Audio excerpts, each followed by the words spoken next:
Hey you guys, how are you doing? How are you doing today, this Friday afternoon? So I wanted today to speak about healthy nutrition. As always, this is the topic that I love the most and I could speak for hours and hours.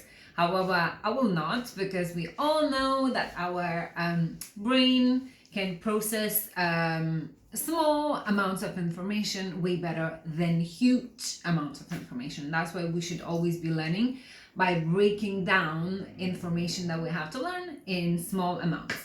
So by the way, I hope you love my t-shirt as much as I do. This is probably one of my favorite t-shirts, and it's also bright, comfy, light, and I love to wear it.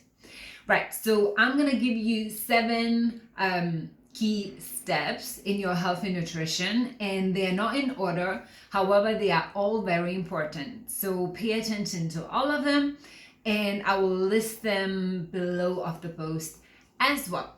So the first one is hydration. So I've written it down because actually normally a lot of people find it very difficult to increase their water intake. Why? I guess it's due to lack of the knowledge, or society being aware of that water is very important, because 70% of our body is water, and so for our organs to do the job properly and do the normal daily functions efficiently, we have to have enough water throughout the day. So for your heart to pump the blood, for you to be able to sweat out when you are exercising or you're walking, or when you're breathing.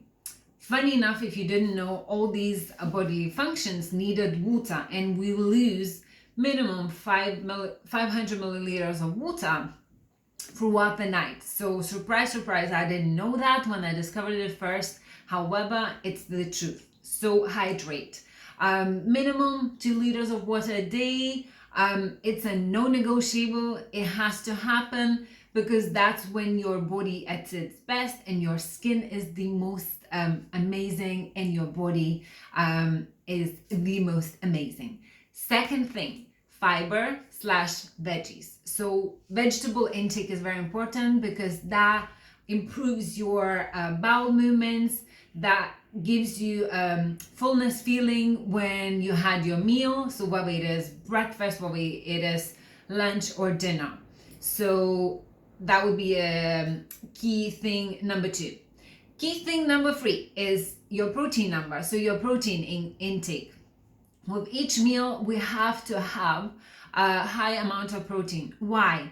Because protein is important for you to feel full, and protein is used in your body for the energy, mainly protein and carbohydrates. So I think it's the easiest to say, when you don't consume enough protein, your body feels hungrier. So you will always feel like you had a meal, but you still feel kind of hungry. So in order to find out your protein number, the easiest, it would be about 1 gram of protein per 1 kilogram of your body weight. It changes a little bit depending from how active you are or how not active you are. So it could be from 0.8 to 1.8 gram per kilogram. But if you take 1 gram per kilogram of your body as an average, that will be pretty much a good starting point. And the next one, number 4, rest. Again, these are all not in order. Rest is very important, because if we don't rest enough, even though if we exercise, our results are not going to be as great, because our body recovers when we are resting. And that same includes like the hours that you dedicate for sleeping, because that's when your brain rests, that's when your body rests, that's when you sort of heal at the same time in all sorts of ways.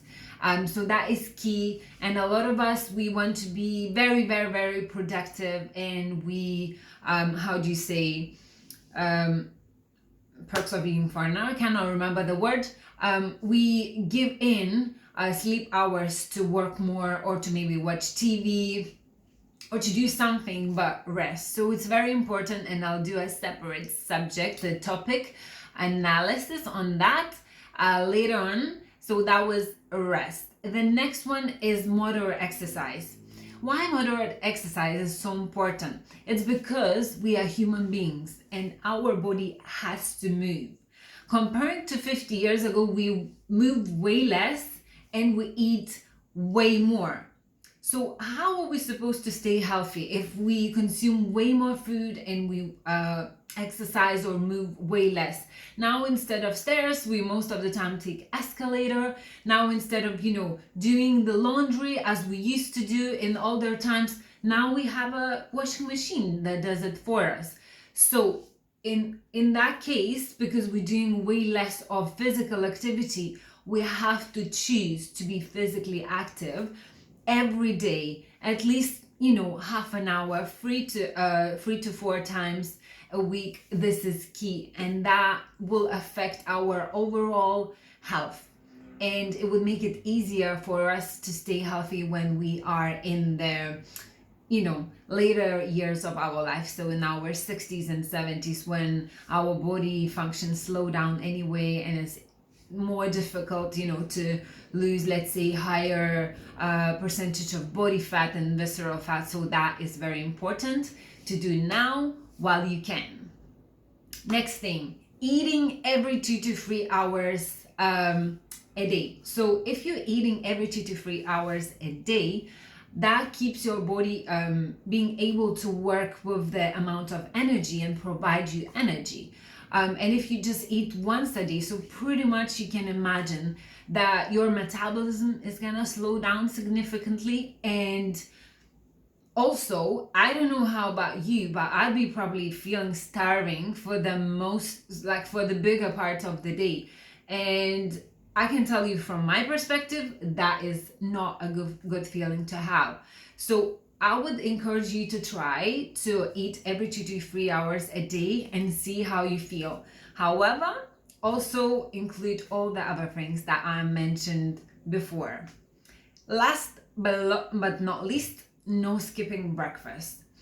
I started having proper breakfast, like a healthy and balanced breakfast, about 5 years ago, and I noticed how it affects my overall energy levels, how I feel, how much I can get done throughout the day. So I encourage you to try it as well.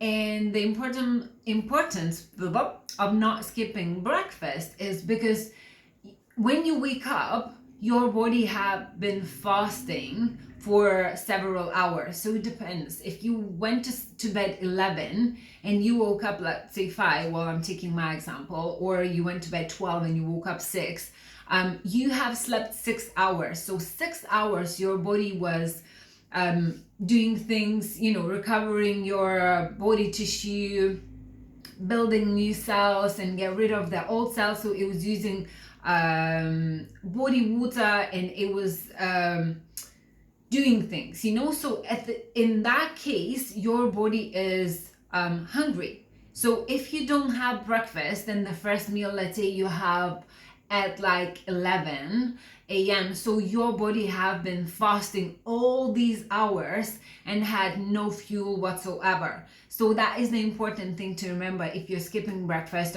or you having something quite like nutritionally useless food, like empty calories we so call. So try to alter all these things and see how you feel.